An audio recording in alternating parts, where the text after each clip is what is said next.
hit a record there.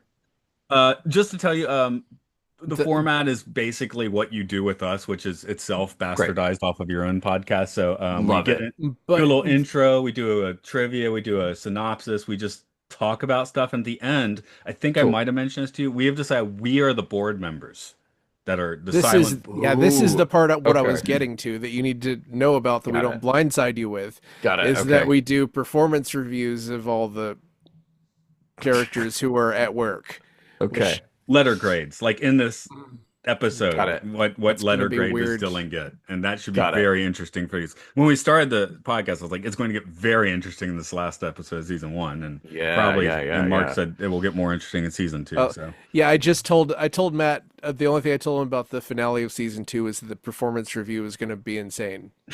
that's Yep. not a spoiler. I can live with that. Yeah. Yeah. Yeah. Well, I guess we just crack on into it because we have a bit to do, which I'm seeing the Fantastic Four in 3 hours 50 minutes, but we will be long finished by then. So Nice. anybody see that Nice. yet? Well, I haven't yet. I saw Superman. I loved it, and did love most of Superman. my friends whose opinions I trust really loved Fantastic Okay. Four. Mark, did you So we will Superman get yet? I saw Superman. I love Superman. Okay. His It's very parents suck. much. You like the twist? Oh, I mean, it's a James Gunn movie. Yeah. I love James Gunn. It's a James Gunn movie, and it's one of those where it shouldn't work, but it does, which is also a thing I love. I was half Yeah. watching this one this past week, and yeah, the new one's so much better. Oh. Half Yep. watching like I'm playing guitar, Wow, putting strings on is a that your guitar. first time?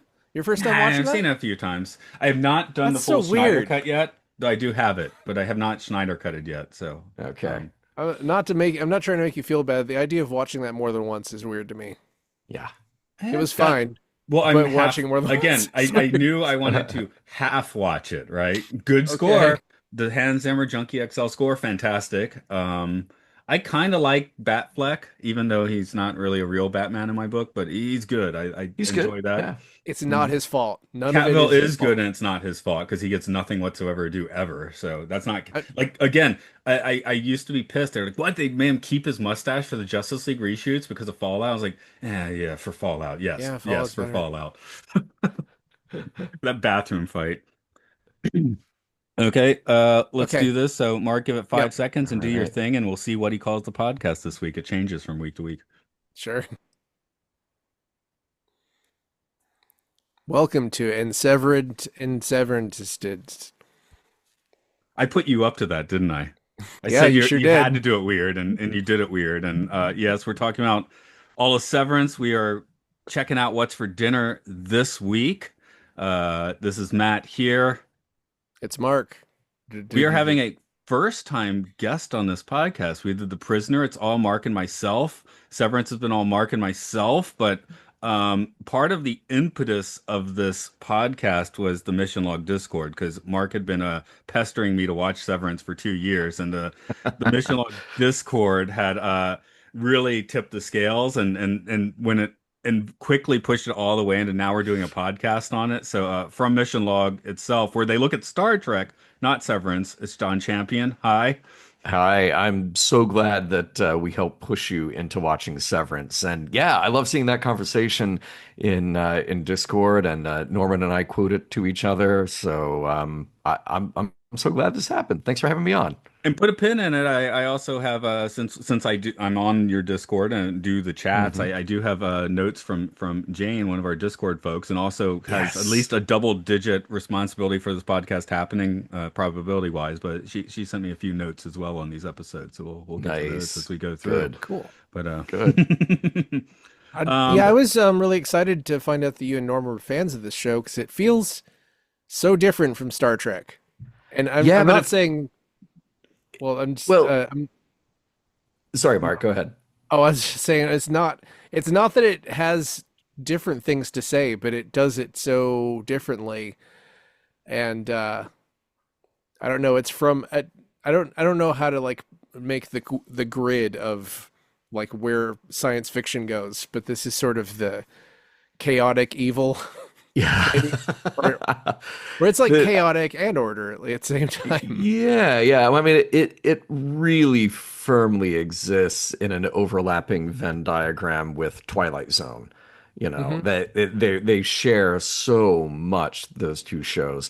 And obviously Star Trek is a bit more positive, a bit more aspirational. None of us want to be Lumen employees.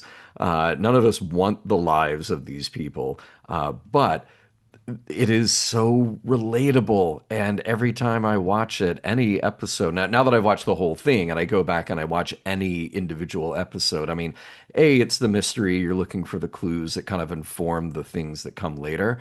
But B, man, particularly with these two episodes, I just get sucked right back into like, just working for any company where you have your own corporate mythology. And look, don't get me wrong, I love Roddenberry. That's why I'm there. Absolutely, I'm proud to be there. And I was telling Jane in the Discord, like, sometimes though, you got to take a step back and go, well, wait a minute. Are we saying these things because it's just part of the corporate mythology, or are we saying these things because we truly believe them and we separate from that, we can actually appreciate the ideas that we're espousing. So I catch myself like that all the time, you know? No, I've inserted into a few conversations the past few months with my coworkers. We're having a Hmm. conversation about some pointless, weird annoyance or something. I'm just like, you guys watch Severance? Because I'm like, are we having a scene from the show? I mean, Yeah. and Yeah. it is interesting. I did Time Enough podcast where we just finished doing the whole Twilight Zone, so I feel pretty keen on knowing where Rod Serling was, which it is interesting to compare Roddenberry and Rod Serling, and like Hmm. 90% they seem to be kind of on the same page, but there is a little more pessimistic streak in the Serling, which shows up in Severance, right? Whereas Sure. Yeah. Yeah. the Roddenberry one, when we get the pessimistic streak, we're like, do we need this? Why are Right. we going in darkness? Let's not go in the darkness, you know? Right, right. But there is something though. I mean, Twilight Zone being the anthology that it was, it could do a little bit of everything. And you could have very uplifting stories, but you could also have very nihilistic stories and a lot of stories where fate just kind of bites him in the ass. And the whole interesting thing about Severance is just people figuring out who they are and figuring out if they can overcome their quote unquote programming. And sometimes that programming is the thing that is literally injected into their brains at work, but it's also who they get to be outside of that, and reconciling their real lives with their work lives and the relationships that they make. So there is a bit of a, if you're stretching here a bit, even Severance's weirdness and maybe its tragedy, there is still the very Star Trek thing of people coming together in the family that they choose and working together for some purpose. That purpose is to determine who they are and like take part of their lives back. So there's that silver lining around that very weird cloud that is Lumen. I mean, I could easily see an Enterprise rolling up to a planet where this is the thing, and Yeah, I and was gonna and say. finding some reason to, Captain Kirk would give him a speech and throw a wrench into it, right? So Yeah, and he'd you got to reintegrate talk the everyone at computer to once. death. Yeah, Well, exactly, exactly. yeah, I kind of you could kind of look at it like this series hinges on nature versus nurture, and we're never quite sure where it stands on that.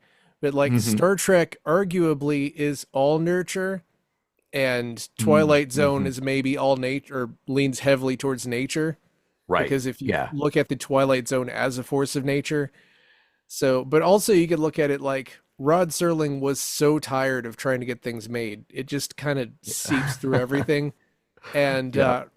Gene Roddenberry was great at getting things made, or at least, you know, I don't know the entire history, but he was damn good. He had a damn good hit rate of getting things made Yeah, across. for real. Also, our routines. I'll get real meta here. This podcast we did The Prisoner before this on the same feed. Mark and I we did Space 1999 and Planet of the Apes, and Jerry I Anderson. do listen back. And I listen back always in the exact same situation. When I finish work on Saturday, I will put on that podcast and I will walk to the 7-Eleven. And at the 7-Eleven, I will buy something and then I will switch to a different podcast. Partly it's practical. To get real specific, I'll switch to Podcast The Ride because their podcast is mastered more loudly than any other podcast. And I'm walking on a loud That's street. Oh, that's smart. Okay, yeah, So, I love that show, but I'd never actually picked that up. You're absolutely right. Yeah. but at the 7-Eleven, I'll switch because I'm like, the road will be louder now. And now I will switch. But I'm like, and sometimes I have trouble listening to the last 15 minutes of these podcasts because I'm like, it doesn't time out quite right. So when do I listen to the last 15 minutes? I have to find another time to do that. Right, right. Mm. God. But I mean, Well, hey, mission log. You can tell I could, I have images of streets when I'm listening to mission log. This is the street where I listen to mission log, like Funny. if it's a different podcast playing on the street, it feels wrong. Right, right. If the lights in MDR have changed to a weird psychedelic hue, it's party day, I guess. Then you know. Yeah. yeah, for sure. When I did more deliveries, it was like I always remembered where I would listen to specific podcasts. Yeah, Right. yeah, I'm Which is I'm strange. very OCD in those terms, which I guess I'm getting at. But let's figure out what's for dinner. My first Yeah. note on my notes here is that it was curry and rice because I watched this on Mm, Friday, and every Friday it's curry and rice talking about routines. Thursday, Friday, Love Saturday, I it. just have curry and rice, and the rest because I get home late. They leave stuff for me, and they eat just like that's when they eat all the like really intimidating Japanese stuff that I don't want. Well, like what? I got to know what that is. Some of it is just extremely mushroomy stuff because I don't like mushrooms Mm. that much. The big bowl of broccoli, I don't like broccoli that much. I love Dried broccoli. fish where you can Yeah. still see their eyes and scales, that'll come out Oh, on yeah. those days. These are I'd things try I, it. I just don't want. You try it. I've tried all these things. I've tried natto. I'm not gonna eat Ugh. natto again. I've I don't think I I've want to tried. try Yeah. natto.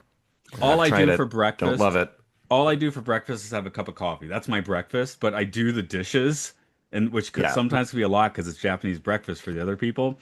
But I will not do the natto bowl. I will leave the water in there, and someone else can do it later. I didn't need it. I'm doing all these dishes. I'm not dealing with the natto bowl. It's slimy and weird, and I don't like it. Good for you.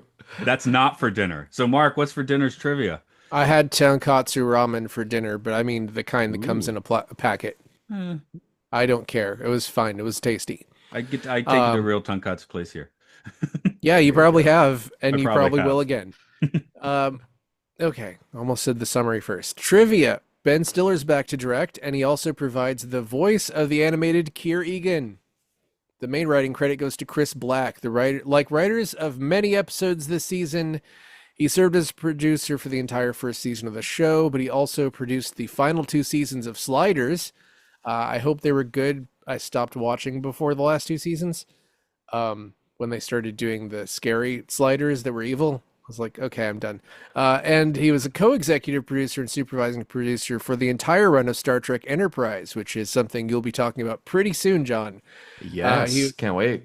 Yeah, he was also credited as a writer on 14 of those 70 episodes, spread out from near the middle of season 1 to the end of season 3. Hmm. He also wrote a 2015 TV movie called Lumen, Lumen, no relation, one episode of Invincible, and 10 episodes of Monarch Legacy of Monsters, with at least one more episode of that show on the way soon.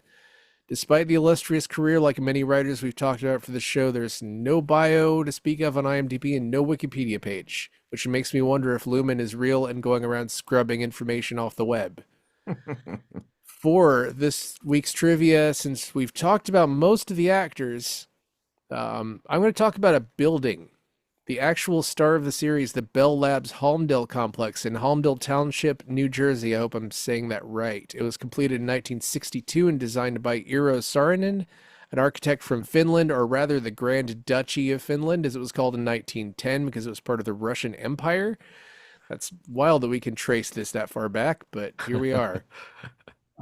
We could do a whole episode, we could do a whole podcast just on that one guy. But among other things, he designed St. Louis's Gateway Arch, Dulles International Airport, the TWA Flight Center at JFK Airport in New York, which is now a hotel that I desperately want to stay at, Mhm. and furniture such as the tulip chair and the womb chair, which is a sort of a chair with a footrest that butts right up against it, among a lot of other mid-century amazing furniture that I probably can't afford.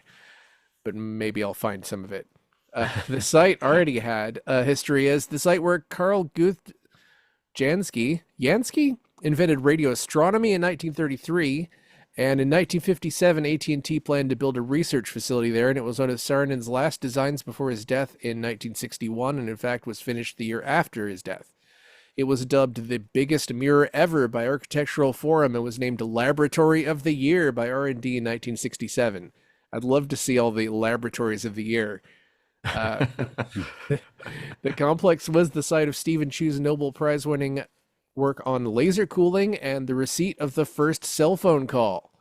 Notably, a Business Insider article I read from this year said the Big Bang Theory and the theory for the laser originated in this complex. Those are not true, and it's a reminder not to just go around quoting articles you read on the internet from 2025. Anyway, the building was expanded in 1966 and 1982, but later fell into disrepair after Bell Labs became part of Lucid after the AT&T breakup. Hey, remember when our government used to do its job and break businesses up? Well, then it merged with Alcatel almost immediately afterwards. The building was sold to a real estate company in 2006, and after being endangered and sold and resold, it was redeveloped into a mixed-use facility in 2013, maintaining the original Saarinen structure. Of course, most of the interior shots of Lumen are filmed on a soundstage, but the complex serves as the exterior of the building, and the atrium shows up once in a while, too. Well, I do have to say, like, usually you give the trivia with the, all due respect to the actors, you give the trivia and I kind of zone out and start looking at my notes for the show. And then I listen when I'm doing that walk from work. But you were like, we're talking about the building. I just like Yeah. laser focused in on all of that. So I Yeah, I hope. wish I'm a big Saarinen fan, so glad for the shout out to TWA. And I've got a Saarinen tulip table and chairs in my dining area. So, Ooh. yes, nice. I'm Hell all yeah. over it. Yeah. I was excited to see how much he had worked on. Also, Yeah, the yeah. mesh routers that are called Eero are named after him, which is fun. Oh, smart. Yeah, yeah. Yeah. I really want to go to that building someday. Like, I don't know if they're doing tours now or whatever for the Severance faithful, but I love it.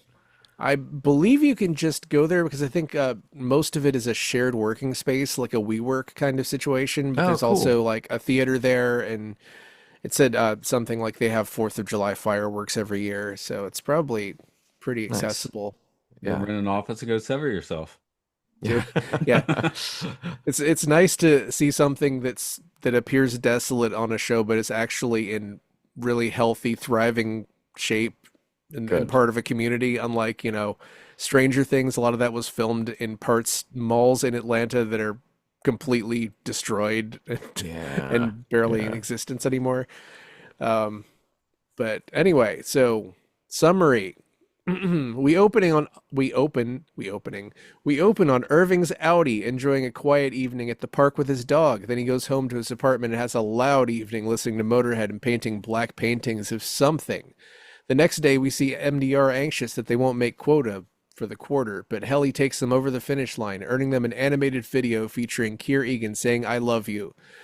Cobell has scheduled an end-of-quarter wellness check for Mark, even though Milchick clearly thinks this is a bad idea, and Mark informs Cobell that Dylan is the employee he's picked to get the congratulatory waffle party, even though Cobell clearly thinks that is a bad idea. When Mark arrives at Miss Casey's office, he sees that everything is in boxes and finds out that she will be retiring after this very session.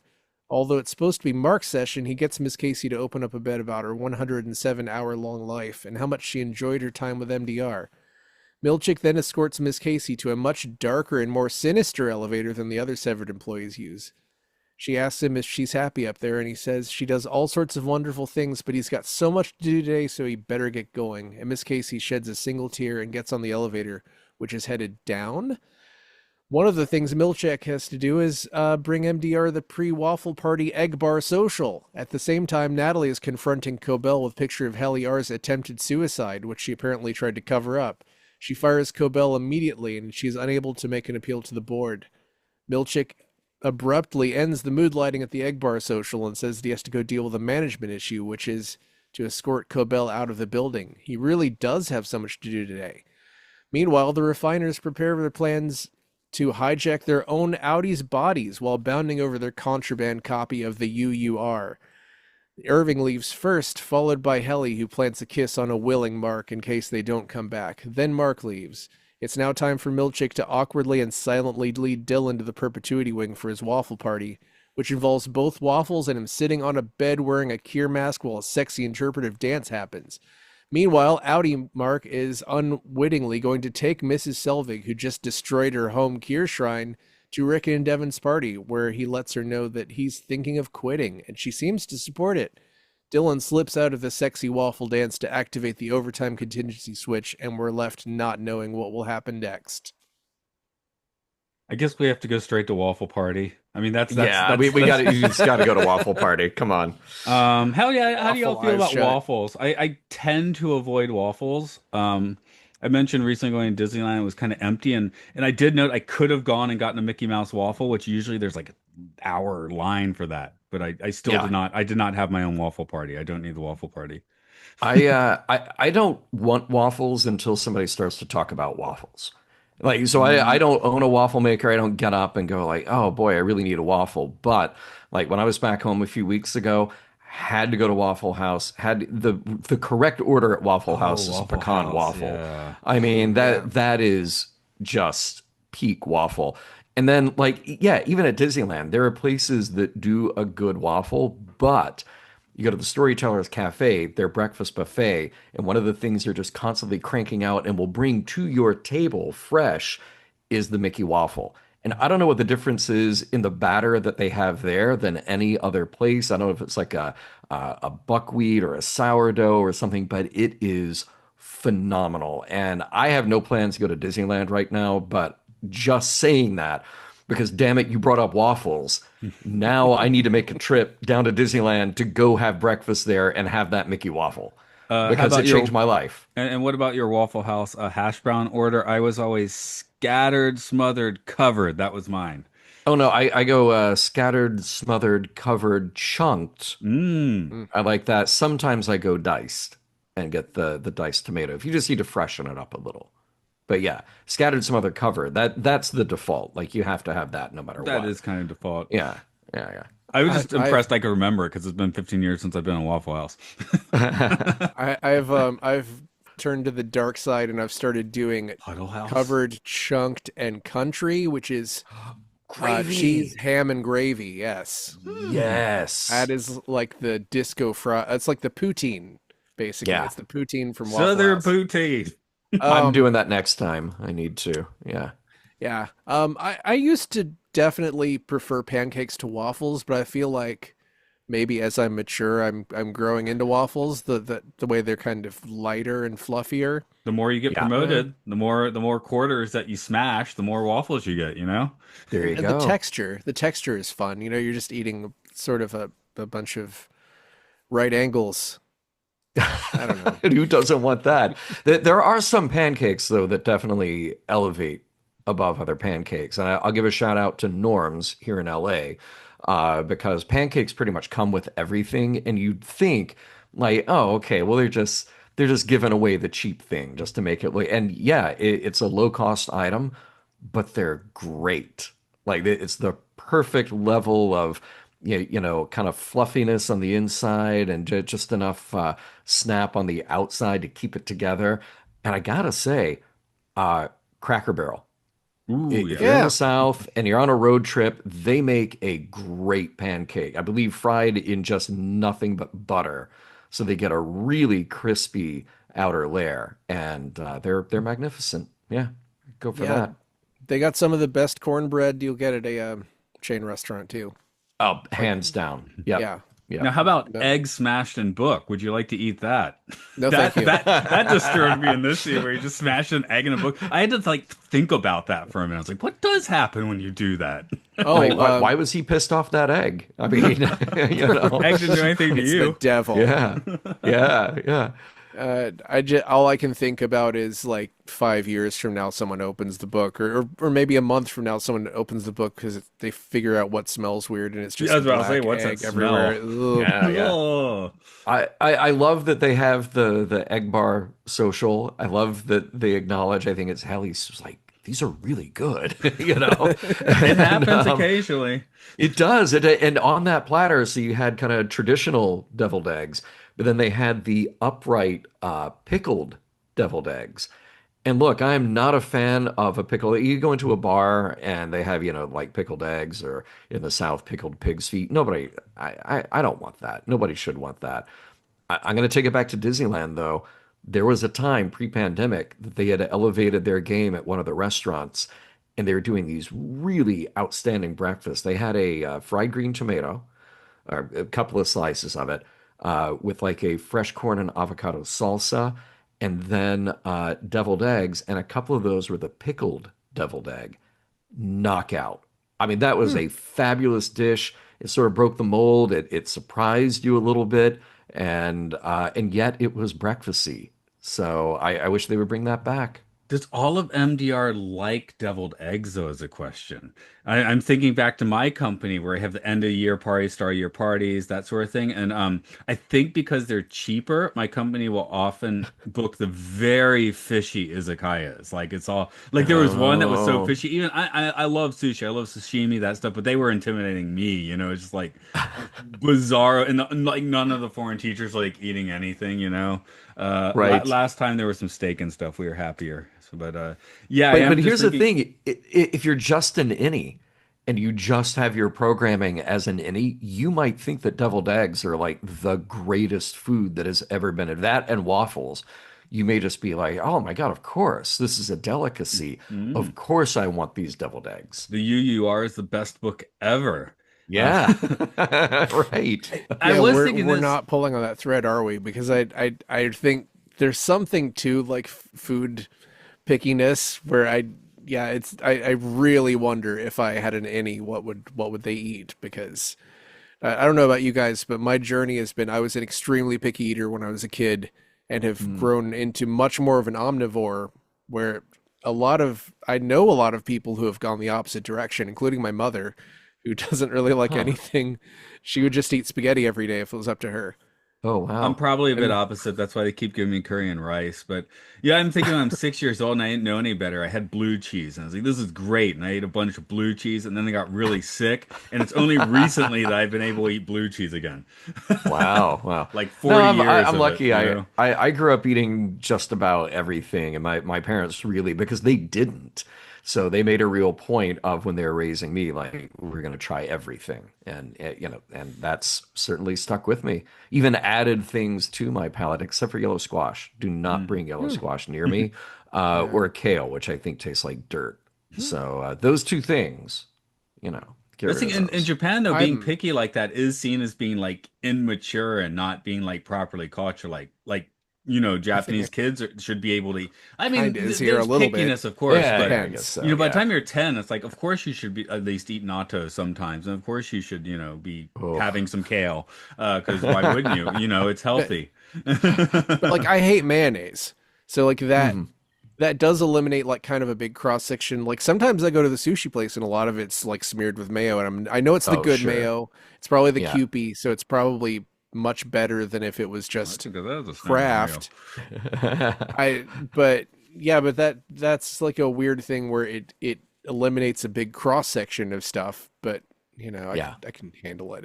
If someone just gives me a sandwich, I'm not gonna like spit it out or anything. But Right. So Miss sometimes Casey's existence is 107 hours, right? hmm Yeah. Yeah. So what are the others? I mean, if we actually broke down Helly, I mean, she's been there a month, maybe that 40-hour week, she's at 300, 400 hours, maybe. Well, she had Maybe. that week off Uh, for, trying to kill herself. Um, Yeah. do you think anyone's reached the 10,000 hour Malcolm Gladwell mastery thing? Do you maybe do you become a Bert. master? Mix- Maybe. You hit 10,000 hours, you're out. That's why he had his retirement party last week. I think 7 years was the number he threw out. So I Wow. don't want to sit there and do that math, but that feels I like you will. could get to that I love doing 10,000 math. hours about-ish. Sure. Sure. So Bert's 7 times Bert's 56 like so times much older than the rest of them. 40. And Oh yeah, Mark, he's over 10,000, buddy. yeah, Oh, yeah. 15. wow. 15. Okay. So he was a Wow. wizened like wizard guy of the Severance tour, Yeah. basically. Yeah. Because even Mark S is it's what 4 years, so he's maybe half that. I They say thought he four was years. 2 years. I Maybe think they it's 2 said years. two. Maybe it's Irving is four. I'm not quite remembering who's what, That but sounds right. Yeah. Mm, yeah. Um. well, Oh, just to throw in, as I said, our listener friend Jane sent some notes. She did Yeah. send that she is now referring to Irving as unnerving Irving, which I like that a lot. Sure. Once we see Aldi Irving, I was like unnerving Irving. I'm like, yes, that I have to read that. And Right. she was just putting the title. The title is perfect. The evoking of dad coming home to the kids and ready to engage in the family, which I guess is Dylan's Ah, motivation, really. And that didn't occur to me like reading the title, you know. I was thinking, well, I guess who's coming to dinner, like your innies are, you know. That's the vibe I sure. got. But I thought that the idea of dad comes home from work and what's for dinner, and that's what the innies can't do is also an interesting concept. I sort of Ah, looked at it like that was always Irving's catchphrase early on. He said, "What's for dinner?" when he showed Hmm. up at MDR, and Irving is kind of the pivot point where he has turned, not he's not the pivot, he's the opposite. He's the he's the one Inflection who's point. turned the farthest out of Hmm. anyone, and on the, Helly is just getting exactly what she wants. She is always a hellion, yes. yeah. Yeah, Yeah. she's in control of the situation as much as any of these innies can be. But Mark is our Kermit the Frog. I think I mentioned that last week, and I'm going to double down that Mark is running this like the Muppet Show. yeah, that makes sense. Totally tracks. It's It's very perfect. endearing to me. So, and Dylan, I guess it's like he's got the same mindset. It's just adjusted onto different things now. It's not on perks. It's on like, oh crap, I actually do have a life, you know, and I saw a bit of it, and that should be my Sure. perk.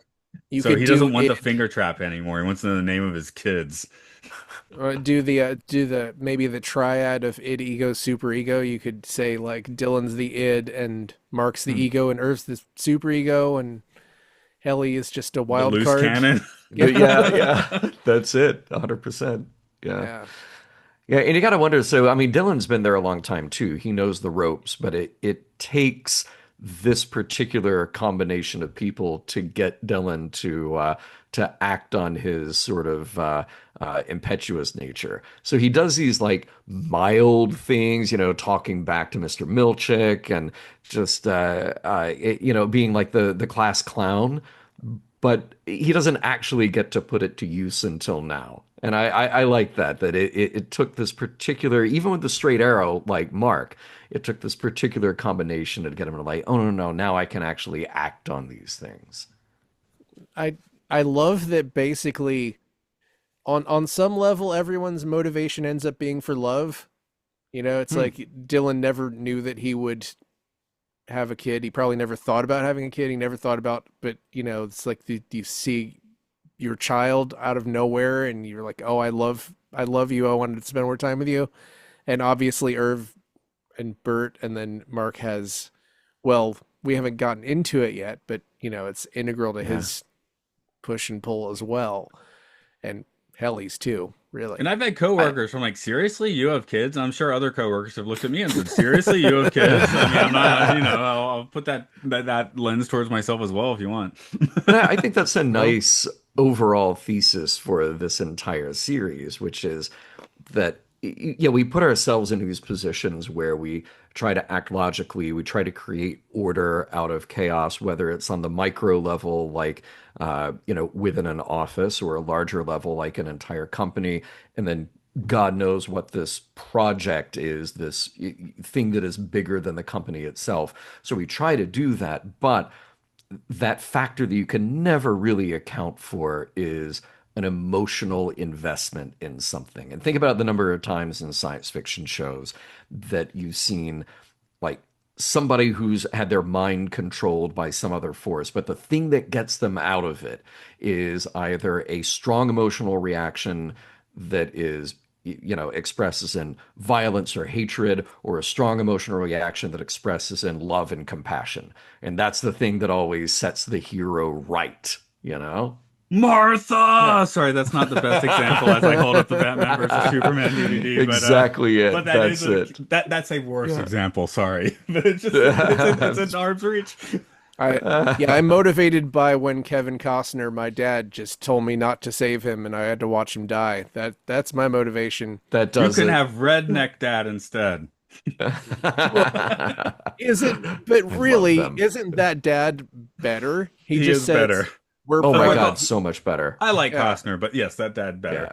better. Talking about the new Superman movie. It's the Um, most endearing thing in the world to just see them there with the phone on speaker and yelling at it on the mhm, coffee table. That humanized that whole movie, that whole family. Love it. yeah. um, That I want to. Oh, sorry, Mark. If you want to riff on that, Oh, I I was was going just to gonna change say topics.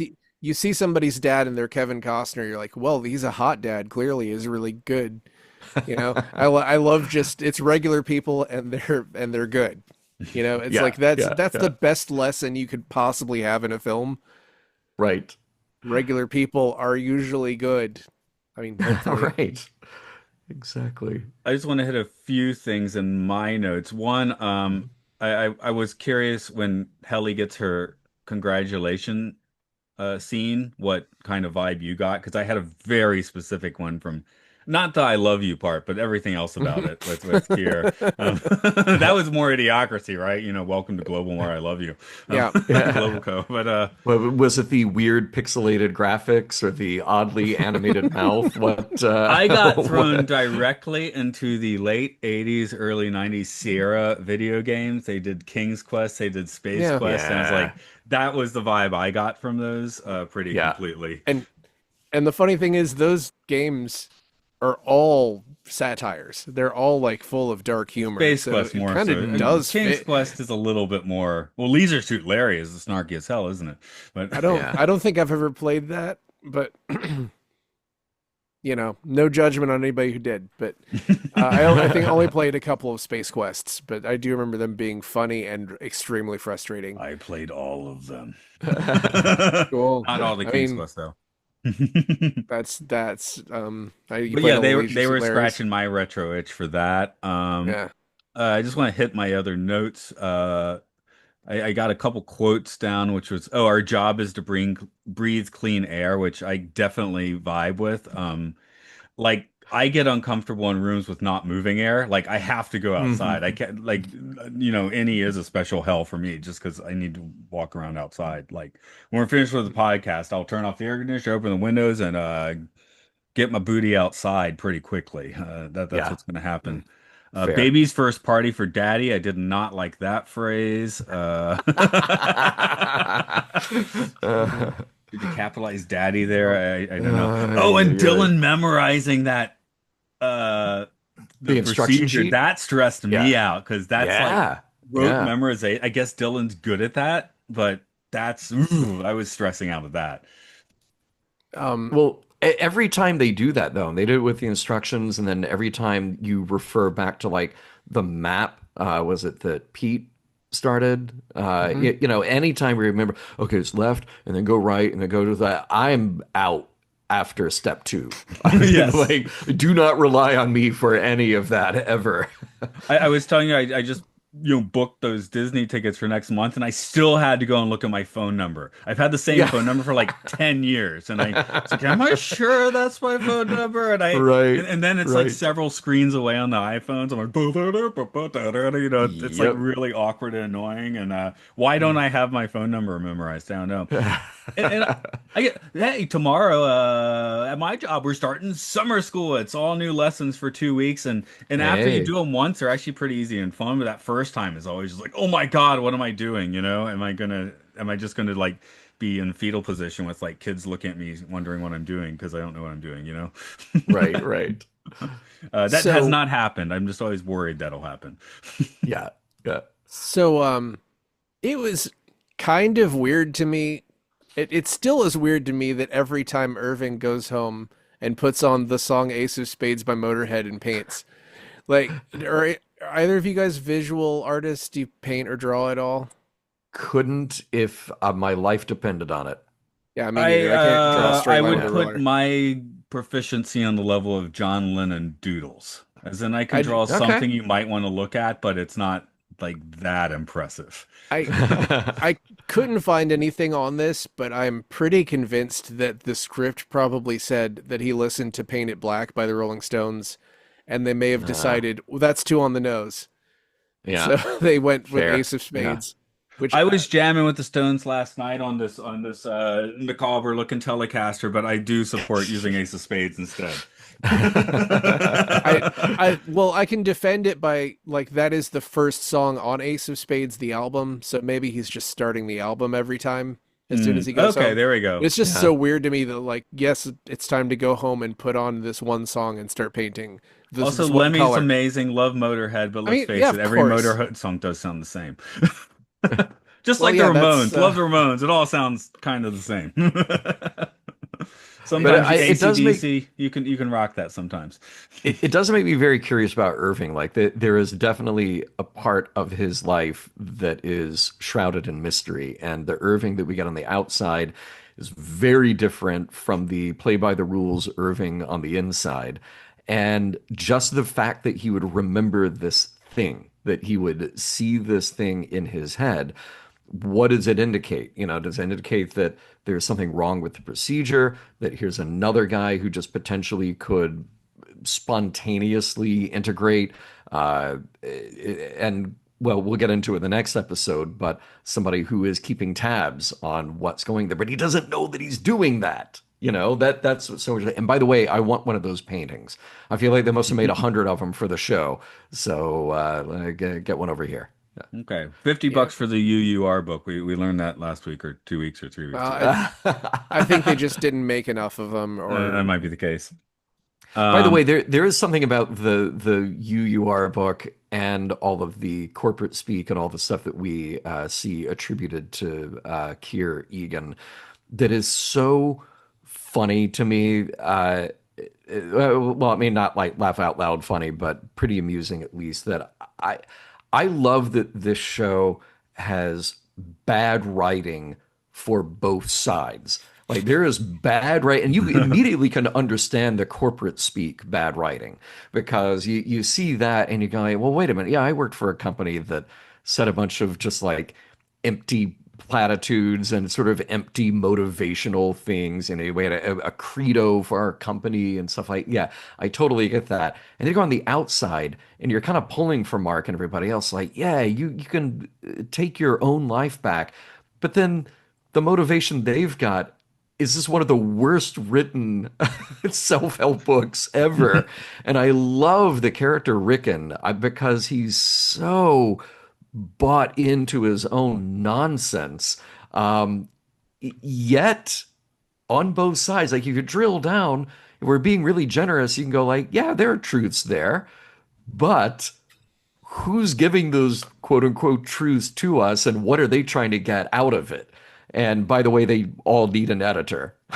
and Mark, you But kind of brought yeah, this up a few weeks ago. You mentioned the music that's in the show is diegetic or non-diegetic. I got it mixed up. The music that's some of it is. the music that's happening in the story, in their universe. Mark, you were yeah. noting that most of that music is like kind of shoddy, right? Like when Oh no, I they was are just doing talking. What I was talking about was when, basically, when Petey and his daughter are on that playing Enter Sandman, as Cobell's drilling into his head, that they're kind of bad at it. And yeah, and then when her her punk band when is just her kind of band like is kind of boilerplate. also bad, Yeah. but Yeah. it's like it's endearing because it's, I don't know, it's like the real authentic stuff is kind of sloppy. It's just sort of like the people at Rickon's party are kind of idiots. Like the Yeah. different idiots. They're not Right. even Rickon idiots. They're like sort of a different, like shallow, weird, trendy hipster. And I'll have another word on that next week. Whereas the soundtrack choices are amazing. I mean, this one has Quiet Village and Exotica. I was like, double down on that. That's why I go to Trader Vic's, right? But yeah, it's yeah, but that adds depth because you're in, you're always gonna, but to backtrack a little bit to the discussion of like how the innies are appreciating a crappy book but also getting crappy stuff from the other side. Yeah. Is there a good example of Scientologists making a really bad movie based on a script that was not written by a Scientologist? Because Wait a minute. that would, I'm telling you, Wait, not Battlefield. Scientology making a good movie? No, a bad movie. I'm A thinking bad like movie.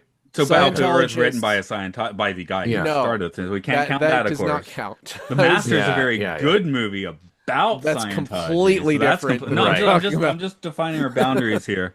You Right. don't know what that is though. It's probably like 2005's The Fog or something. You just don't know about what was going on in the background in the writing. Yeah. Um, I mean, yeah, Tom Cruise generally picks good movies to be in, so I can't. And Yeah. Elizabeth Moss too, so He I don't shouldn't have know. I gone back can't. for Jack Reacher, but otherwise, yes. Isn't Right. Jack Reacher supposed to be tall? Yes. First one's good though. Do you I think he will. just did that as an exercise to just try and hypnotize everyone into thinking he was tall? Yes. Mm, good Like you don't plan. understand the Good plan. tech. The tech is making me. It's helping me grow. I'm getting bigger. Apparently, I should watch the TV show, Was but that? about Was this I? TV show, I do want to get into the performance reviews, but any other big mm, points y'all want to throw out on this one before we get into our board duties? I want to Uh, know yeah. how you guys felt about this the first time you watched it. Like, what did you think was coming up, or did you think about what was coming up? I okay, so I did think about what was coming up. This episode is sort of the long lead in, and not long in a pejorative way. Oh my God, they wasted my time, but it is really meticulous about setting the stage to get to that last shot. And that last shot is phenomenal. Everything is so well chosen here, and just okay, we know that the OTC is starting, and then boom, cut to credit. And it absolutely, made me want to jump right into the next episode, which I didn't because I had just watched two before Uh, when I first watched it. And I was like, no, no, no, I can't, I need to let this sit. I need to want that next episode even more. But it's always a good ride, even if we're not accomplishing a lot, except for just getting to a moment. The ride is great. It made me intrigued about Irving, like I said before, because there's this stuff that he's got rattling around in his head that others don't. Um, and the waffle party, like it's so it weird. just it We haven't talked just about it. made me wonder, like, okay, so for the corporate culture of Lumen, that has to exist. Like we've been to that space before. We've been to the model house. We've been to I forget what they call it. Perpetuity Wing. The perpetuity Mhm. wing, the hall of ex-presidents for Lumen. So we've been there, but we don't know really what it is other than a motivational space. But in the reality of this show, like you gotta hire dancers. Somebody in the design department has got to get those costumes and those masks. They got to rehearse, and then they all have to agree. Like, no, no, no. This is a thing that we definitely want some of our top earning or most deserving employees to have. And I, that scene made me think a lot. It made me ask a lot of questions that will never get answered. That's kind of their eyes wide shut scene. It's like when you get to that It elite, you want to have is. these Very much bizarro that. parties with masks and stuff, And right? I'm like, Yeah, I yeah, don't think yeah, that's my goal in life. yeah, and yeah. and this series does what I don't know what I would call it. Like I kind of talk about how I didn't really get into Lost and Lost didn't really work for me, but this Hmm. series does because I feel like it does a sort of close-up magic where it will do this thing where it distracts me and I'm thinking about something else. Whereas like I was not thinking about the waffle party at all until I'm in the middle of it. And it's like, Right, wait, I right. didn't think What? to myself, what's the waffle party? I didn't think about it at all. Didn't I assumed it was you get a waffle, Yeah, because we've gotten,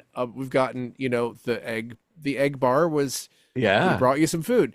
Even the music dance experience was kind Oh, of regular. It was not, right. it was this, We and learned we've been somebody to the can dance. perpetuity wing. So it does Yeah, all these things where it sets you up to just not think about what you're in for. And that's how I felt at the end of this episode was I was not I was about to be blindsided and I didn't know it because I was like, okay, well, let's see where this goes, but I didn't yeah. know it was going to go there. And that continues. Like there's this sleight of hand thing going where I was tricked into not thinking about the things I should have thought about. And we'll get into that more when we talk about the next episode. But We will. And um also, I really like Cobell's the beginning of her downfall in this episode because there's something Again, just also believable and intriguing about somebody whose identity is based on their job, and they are so immersed in that corporate culture. And we've seen the shrine. So, yeah, that job is her life. Those things are inextricable from each other. So, when that's taken away, what does that make her do? We'll get into it in the next episode. But who does she become? And where will the next tipping point be for her? Uh, I love the glimpse that we get of it in this episode. Yeah, she's almost the first one. She's the first one where her work-life balance is thrown all to hell, and she's not even severed. Yeah, So, right, right. Well, let's performance review these people. Mark, keep in mind the board probably doesn't know about the last shot.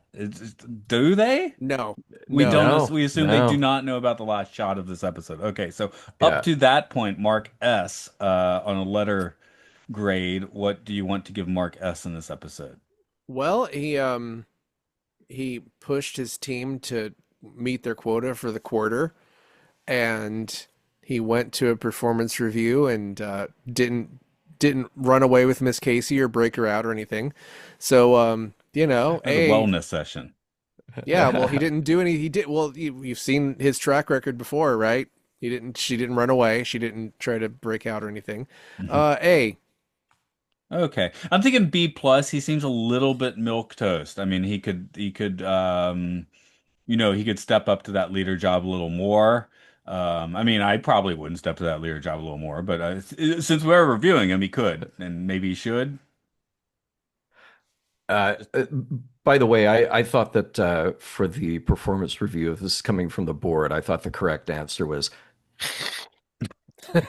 Oh no, no, no. We Have are you the played talking Control? board. We're the talking yeah. board here. Yeah, that's why Oh, we okay. that's why we took on the role. We're like they don't talk in the show except for that one yes. So Yeah. we can do it. But we'll take John, as well. That's fun. have you played the game Uh, Control?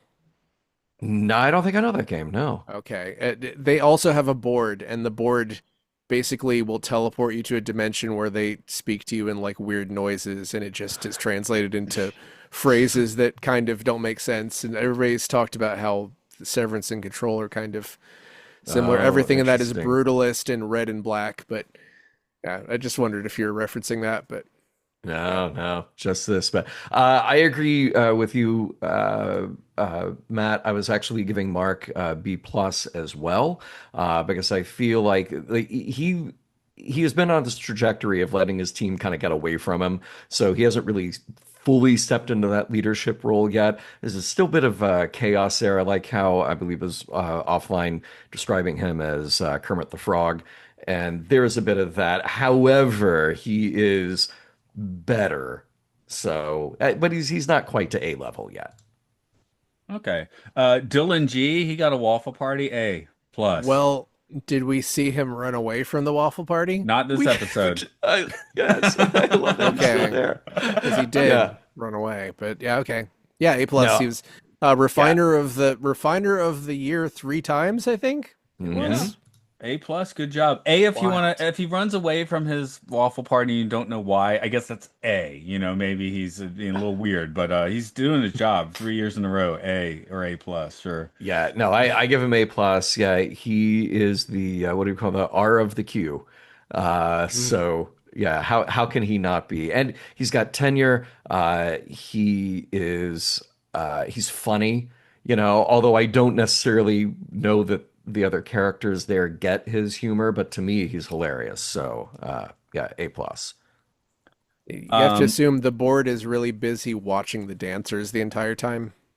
Yeah, mm, yeah, Like they that's don't all they're notice doing. what's happening to the waffle, right? They yeah, don't That's notice. They're yeah. just bait watching the and switch. dance. Irving in this episode. Yeah, Mark, why don't you start that ball rolling? Oh, well, he closed an egg in a book. E. He gets an E. B B minus. I'm sticking with my E. I mean, Okay, sure. I know Japan. You have the E between the D and the F well, on we don't. I don't think like as far as Audi in Irving, video we get a games. lot this week. Any Irving, I mean, Bert's gone. We don't. He's just there. He's a ghost of a shell. Well, I see. I give him an A minus because he's still like he's just a solid player. You can count on him. He's going to hit quota no matter what. Yeah, he might smash an egg in a book. Nobody is going to know about that until they smell it, and they're not really going to be able to trace that back to Irving. So the board doesn't know. And he's the one who's usually trying to get the team to just coalesce around doing the work. And for whatever amount they're watching through a monitor, like they were doing with Helly, super weird, by the way, then I think they would see that Irving is just, he is reliable, he can do it, and he will try to be the taskmaster when Mark is not. Well, I So guess E yeah, is excellent as far as discipline grades go. So yeah, you yeah, Cool. can yeah. take my E either way. You can take it both Okay. ways. Helly, Oh, A plus. She brought the team over the line, right? She made quota. A A minus. She plus. really had to work to do it. They had like 2% chance. Like I don't know if she could do it, and she did it. So she could Yeah. have done it Mm. like with a little more finesse. A minus. Yeah, Wow. I'm actually closer. I gave her a B plus because you shouldn't have to work that hard to get the one person on the team and sit there and wait and stress about it. So like we love Helly. I love Helly, but come on, just like get this done so we can move on and get our eggs. You don't have to group these two together, but I'm just thinking Miss Cobalt and Miss Casey fired. That's an automatic F. Mm, If you're fired, it's an no. F. Fired. Fired for Miss F for Casey was fired. retired. That's R for her. different. Okay. Also, Yeah. she only has 107 hours of existence. I'm like, is that enough to really judge someone's performance? Yeah, yeah. Well, I mean, they for their purposes, Miss Casey, I probably gets like a B, just right down the middle. Just like you're not doing anything wrong.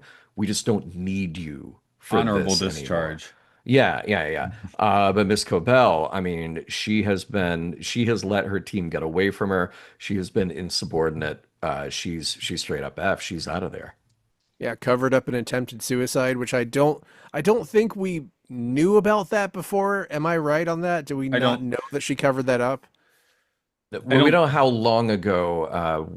I forgot the liaison's name. Yeah, we don't know how long Natalie. ago I that happened and got transmitted up to the board. Yeah, So I guess this is something where Helly knew about it and Cobell knew about it, but the board didn't, right. and Natalie didn't, which is interesting in itself. Yeah, yeah. But Okay. I owe Mr. Milchek. We have to give Mr. Milchek his. oh, Mr. Milchick, I'm giving him a B because he's trying his best, but it seems like everything is just spiraling out of control. And I feel like it's really interesting that you can kind of frame this entire series as this guy is trying his best and his workplace is just spiraling out of his control due to stuff, nothing he's doing himself. I agree because he's not solving the issues, but he has to deal with management issues, right? And he Yeah. did not cause, and how do you Well, deal with that? aside from leaving the book in the boardroom and maybe should have bribed the kid better to not bust in on And Dylan because probably obviously that's should, a yeah, big probably shouldn't catalyst. have done the overtime contingency with Dylan in the first place. That was The probably a flashcard. mistake. Yeah. Yeah. Right, right. Yeah, I mean, I think for me, actually, Milchick gets an A minus because, as far as the board knows, he's still reliable. He's still the disciplinarian. He is also doing those things to get a little uh, team motivation going. Like he knows when to deliver the eggs. He knows how to, change the lights, crank up the music. The guy can dance. So up to now, he's been pretty solid. So if there is any insubordination, they might think like, hey, just, we can get you from an A minus to an A plus. You just need to, make sure that doesn't happen Use your again. project. Okay. Yeah, yeah, yeah, yeah, yeah, exactly.